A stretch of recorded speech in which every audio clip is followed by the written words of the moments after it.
All right, everyone. Welcome to Thanksgiving Day. Welcome back to the channel, and thank you for tuning in. So first thing I need to do is get this pumpkin pie made, because right after this, the turkey's got to go in. So we just got done having Thanksgiving breakfast, which was bacon, eggs, toast, and Glenn had some coffee. So this is the easiest pumpkin pie recipe I found. I've been using it ever since I found it, and it's good. So I'm using a 9-inch pie pan. All I'm going to need, pumpkin, pure pumpkin. I'm using Libby's brand, but it doesn't matter what type you use. I'm using sweetened condensed milk, some cinnamon, and Pillsbury pie crust. I'm just obviously going to use one of them. You want to let this sit at room temperature, or get to room temperature, so let it sit out for about 20 minutes after pulling it out of the refrigerator, so it's a little easier to work with. Alright, so I'm going to get the pie crust going first, and while the pumpkin pie is baking, I'm going to wash the breakfast dishes, and we'll go from there. Alright, so I've already cut this open. Hopefully it's been sitting out long enough now. Yeah, so happy Thanksgiving to all.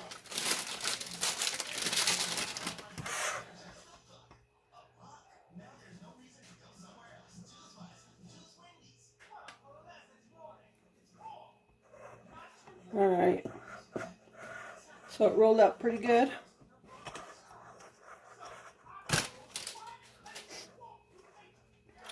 And I'm just going to press it down in the pie pan. Just want to make sure you have enough on all sides. No rhyme or reason to the way you do it. I just try to push it where the crust goes all the way to the wall here. And what I'm going to do, I found this to be the best way, is I've got the oven preheated to 350, and I am going to bake this, no matter what the instructions say. I'm going to bake this at 350 for about 10 minutes. And then, because it's going to go back in for the remainder of the time you're baking the pie. So I am going to bake the entire pie at 350 for about 45 to 50 minutes, and then take it out. When you take it out, it's going to be a little bit jiggly, but as it sets, that's going to set, and it won't be. So, alright, so all I did was press my finger down the edges here. I'm going to tear off the remainder. I'm just going to bend it over here.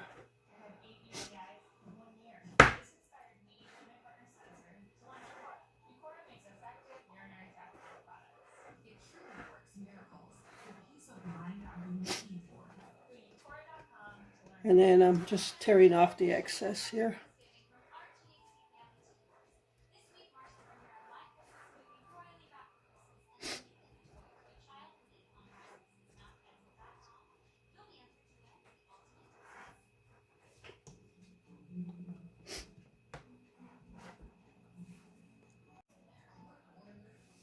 Alright, here's my pie crust. Got all the edges cut off. It's not focusing. Alright, so I'm going to put this in the oven now for about 10 minutes, and meanwhile we're going to mix the pumpkin mix. Alright, I'm going to go ahead and pour in my pumpkin. And you want to make sure you get pure pumpkin, not pumpkin pie filling. This is like the super easiest recipe I've ever found on pumpkin pie, and it tastes good. Now I found that I've used different brands of pure pumpkin for this pie, and Libby's seems to be the tastiest. I know you can use any brand, but with some stuff, brands have different tastes to them. Alright, and now I'm just going to open my sweetened condensed milk.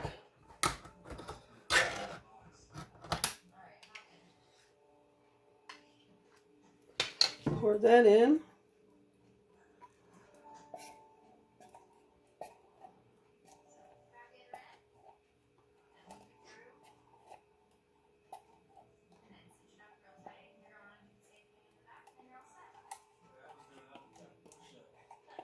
You don't need a mixer. I've done it just by mixing it with this little spoon. And then you're just going to throw in a little bit of cinnamon. If you don't want it, you don't have to.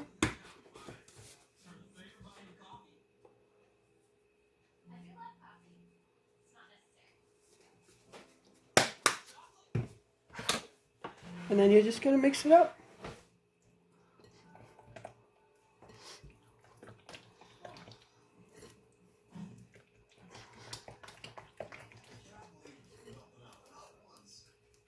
I probably should have got up earlier to do all this, but oh well, no big deal. It's not like we're going anywhere. So what I think I'm going to do is, once I got the breakfast dishes washed, I'm going to go ahead and, because I need the sink clear for when I have to wash out the turkey, I'm going to go ahead and make the cranberries and the mashed potatoes early, so it doesn't all have to be done at one time when the turkey's done. It's just a matter of, the cranberries just sit out. They just need to be at room temperature, and it'll be just a matter of warming up the mashed potatoes. Alright, so that is it. That's the pumpkin mix. So we'll just wait for the crust to get done, and we'll pour it in and get it back in the oven.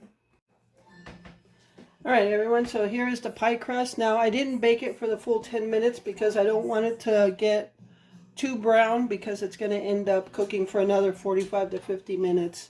Alright, so I'm going to go ahead and put in my pie filling.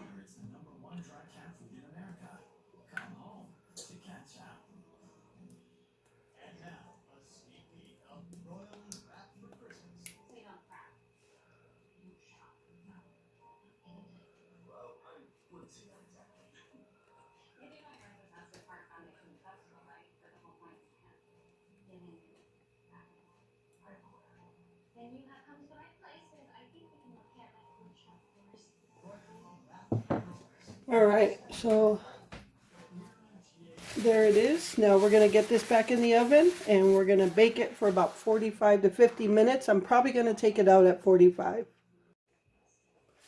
Alright everyone, so the pumpkin pie is done. I just put it on the cooling rack, so I'll show you that in just a little bit. But I got to get this turkey in the oven. Being as a 14-pound turkey, it's going to take between 3 and 4 hours to cook in the oven. So the only thing we do different, and I'll show you, is I put it in. Oh, sorry. Okay, so this is the top of the turkey. Here's the breast.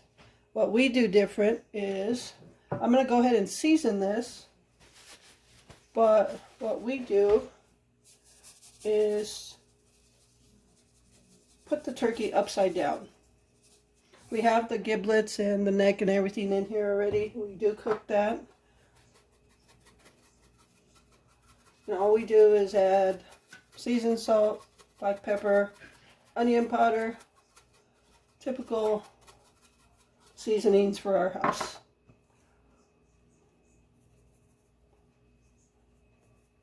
So when your turkey bakes, you get all the juices at the bottom. So we want the breast to be moist.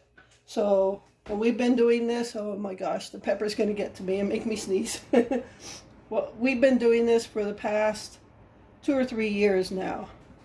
Is we take the top of the turkey and we go upside down with it. So now the bottom of the turkey is on top. That way when the turkey is cooking, all the breast, which is the best part, is in the juices itself. So we always get moist breast from the turkey. So yeah, that's all we do different. We season it. I'm going to season the top. I'm just going to season the bottom, which is on the top now. Alright, so that is it. I'm going to put the cover on this, throw it in the oven, and that's it. That's all we do for our turkey. Alright everyone, so here's the pumpkin pie. It's on the cooling rack right now, so that is ready for dessert tonight. And we got the turkey in the oven. Alright folks, so now we're going to make the cranberries, and we're making them really early because they have to cool off. We want to let them sit at room temperature. So we're making the fresh cranberries. I've got a cup of water here, and I'm going to add 1 cup of sugar. And we're just going to bring that to a boil before we add the cranberries. I did rinse them out, so they are in the strainer right now.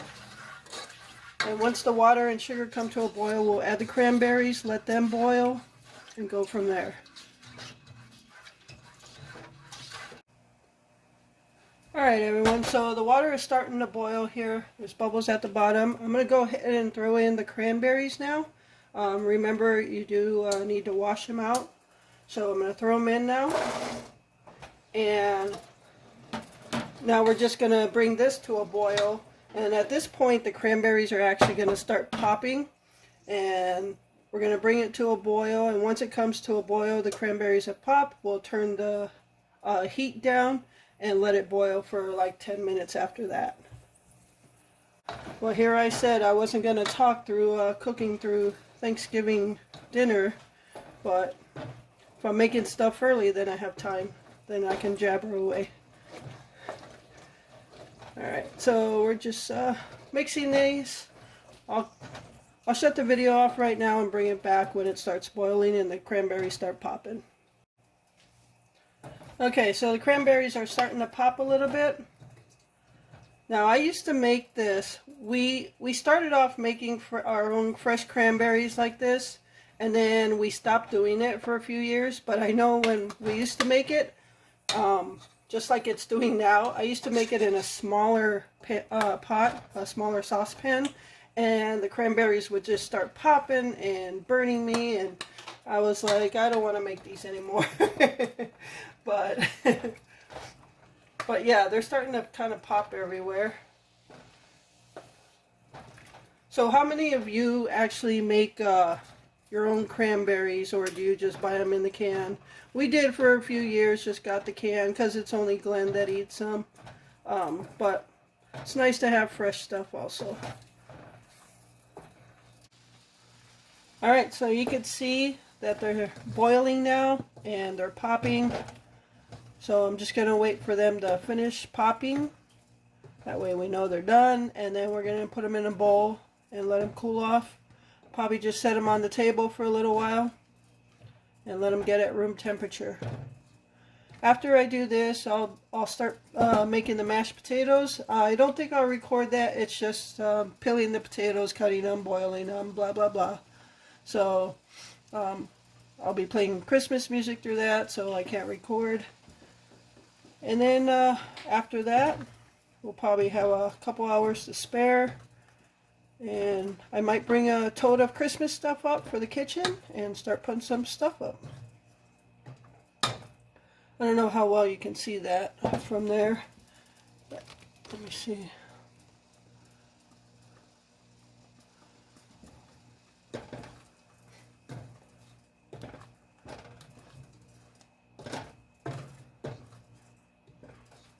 Oh, Glenn also reminded me when I said about the turkey, the way we put it upside down, so the breast side is on the bottom. And I said we've been doing that for about 2 or 3 years now. Glenn reminded me that we actually have been doing that since before we bought this house, and we've been here for almost 11 years. So where we used to live in a side-by-side. We used to rent.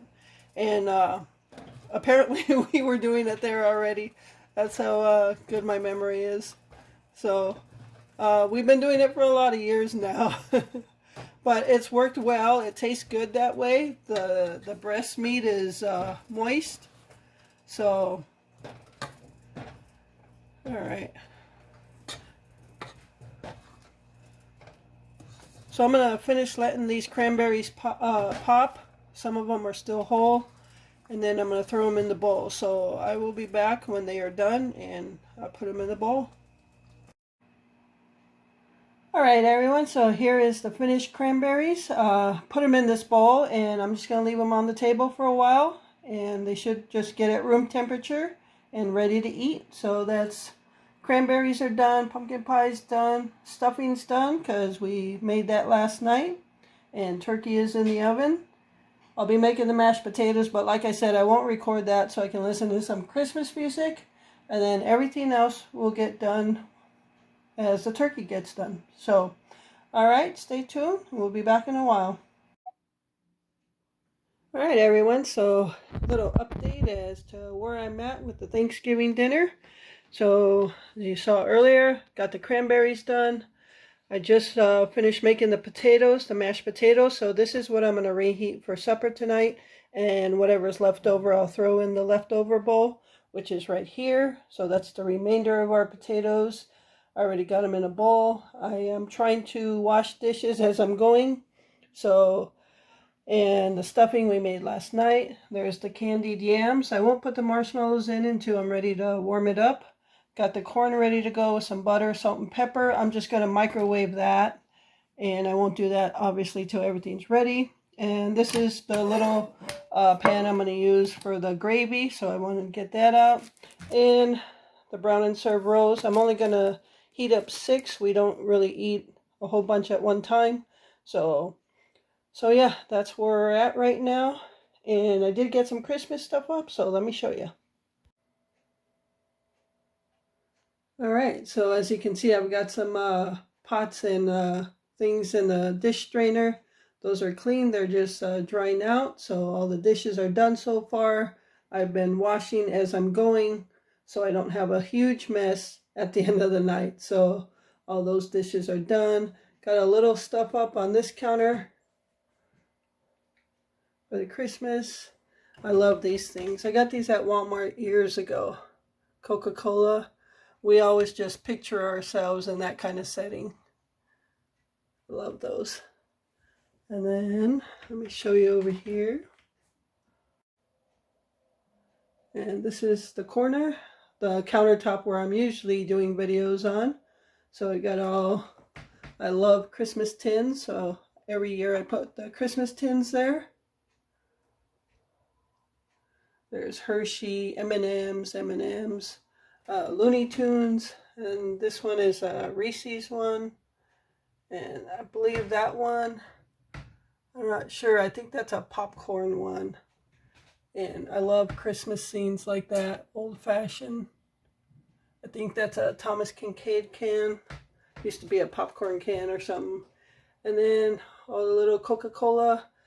Every year I used to try to collect the Coca-Cola Santa cans and bottles. But over the years, they've changed to the polar bear, which really didn't thrill me. So that upset me a little bit, really. I need Coca-Cola Santa. Polar bear's not Santa. So I got a couple, 3 Coca-Cola Santa lunch pails. They're mini lunch pails. And then some old-fashioned tins there. These, I think, used to be like hot chocolate drink mixes, but you can see the tins are real old. Those are the old-fashioned tins. So every year I like to put them up. And so far I got the coffee station still there and some snowmen there. So yeah. And then we can see out the window there. It did snow today. It's not snowing right now. It didn't snow heavily, but enough to give us a snowy Thanksgiving, which we haven't had in years. So you could see at the bottom of the maple tree there's a little white spot of snow. And I did give the outside critters some Thanksgiving meal. Put some bird food in there and some peanuts. And then on the ground, I did put some bird food and peanuts for the squirrels. So, well, for the longest time, the blue jays or the woodpeckers didn't come and get no peanuts, and it kind of made me sad. And then I said something to Glenn and that there was no blue jays or woodpeckers, and sure enough, like just a few minutes later, red-bellied woodpecker comes in. Then all of a sudden, the blue jays are here, goldfinches. And of course the snowbirds and the sparrows and the squirrels running, chasing each other in the trees. So it's been quite a nice Thanksgiving day.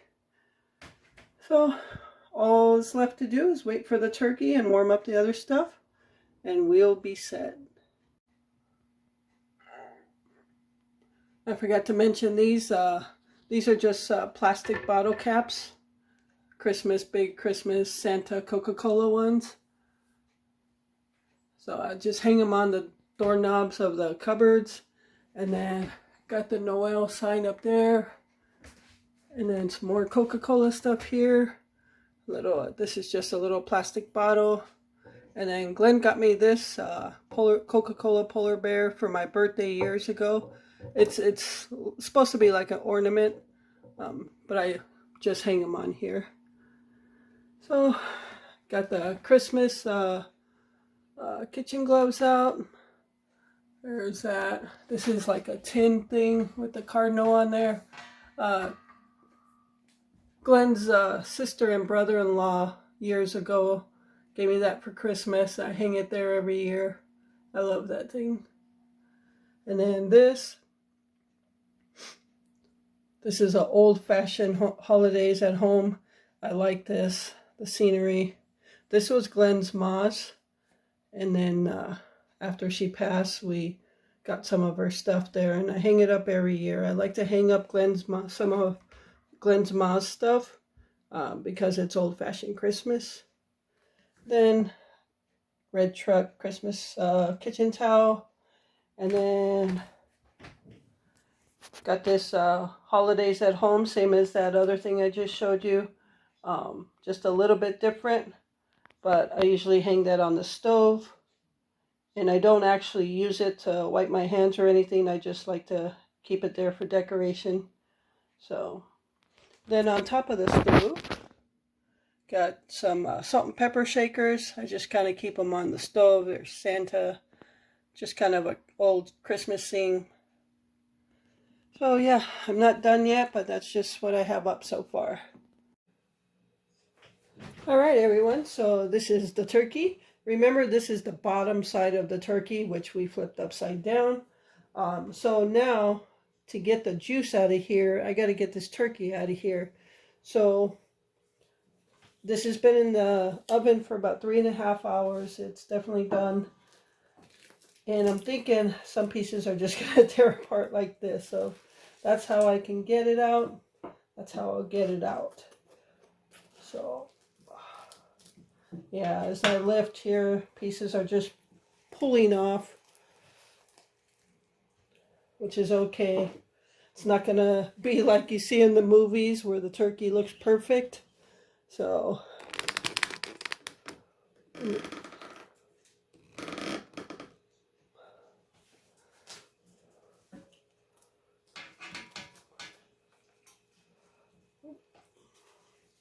this breast meat looks delicious.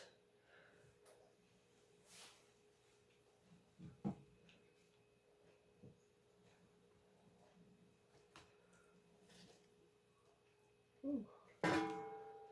This looks like it came out so good. It's just falling apart here. But yeah, I do need to get this out of here so I can get to the juice, so I can make some gravy. I've already got the DVD of Grumpy Old Men in the DVD player. So that's ready to go. Look how this is just going to fall apart. Oh, that's when you know that thing is done. Ooh. I know we were kids. We used to fight over that wishbone to make a wish.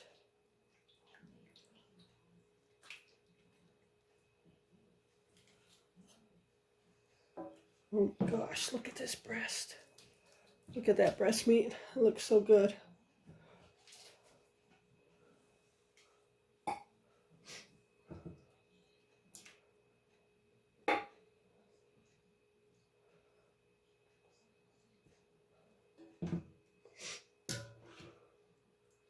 Might have to get another bowl here. Let me go get another bowl. Put the rest of it in. Alright, so I've got another casserole dish here. Just going to take out all these big pieces and the skin and everything. So I can drain this, run this juice through the strainer and just get the juicy part of it. There's the neck. So the little giblets and stuff.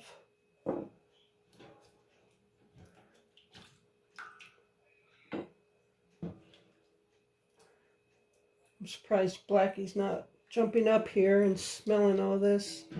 If he smells something, he usually jumps up here to check it out.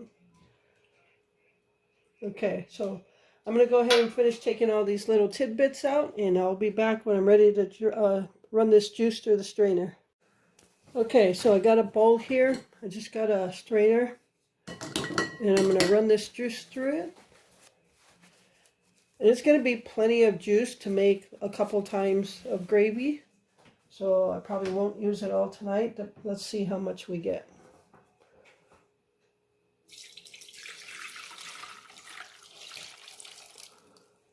All right, so we got all the juice empty.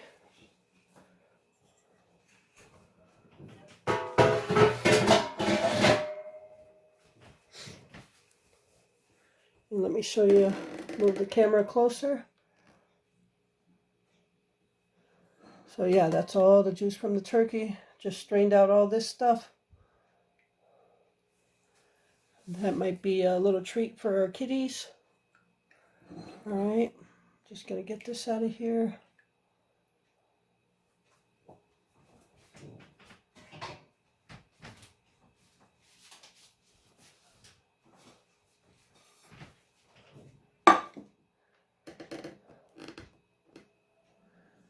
Okay, so now all I'm going to do is pour some juice in here.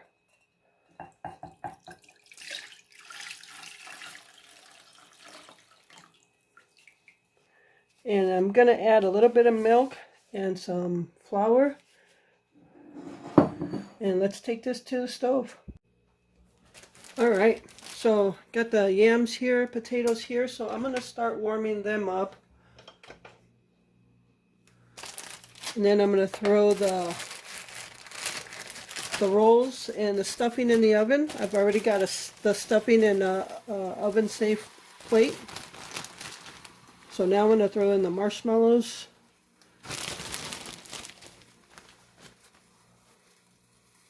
This was pretty nice, not being in like when the turkey's done, now you're in a rush to get everything done. So this is the first year I actually made stuff early. So yeah, go with that. Yeah, so everything is going smooth so far. Now for this burner, for those of you that are new, I'm minus one burner, which is my big burner here in front, which is really a hardship sometimes, because if I cook a bigger meal, I really need two big burners sometimes. So I am out that burner, and it's my fault. I was cleaning the stove one day and I decided to spray Simple Green all over the stove. Must have got in there and shorted something out. I don't know. So after a couple days, it dried. I tried to turn it on and it did work, but I only had it on like 4, which is not even medium heat, and the whole burner was bright orange. So we haven't turned it on since. So this empty burner, small burner, is going to be for the gravy. Remember, I'm going to put the corn in the microwave. All right.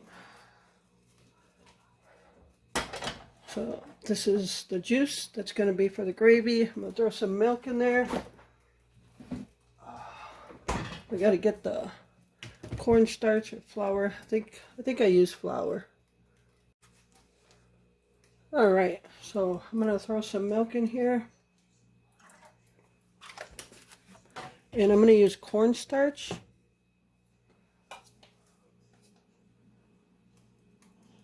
And I'm just going to do a little bit at a time until I know how much it's going to thicken up. And I'm just going to whisk it.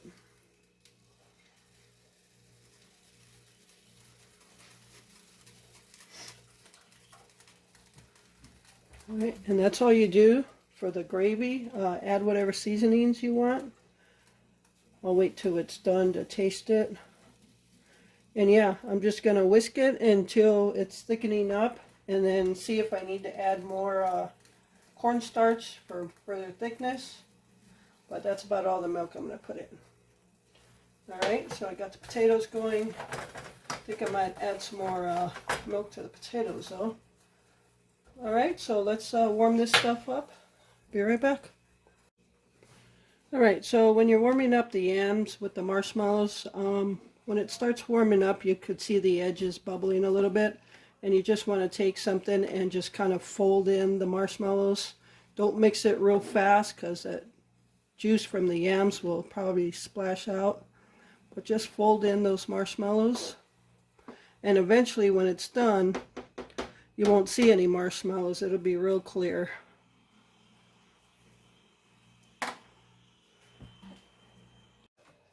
Alright everyone, I'm closing out the video right here because we are going to eat. As you can see, Thanksgiving dinner is served. I went ahead and did the whole Thanksgiving meal for you. So I hope you enjoyed this video. Thank you so much for tuning in and spending this time with me. And I hope you all had a great Thanksgiving. With that, remember to live life, be good to yourself, and be good to others. Until next time.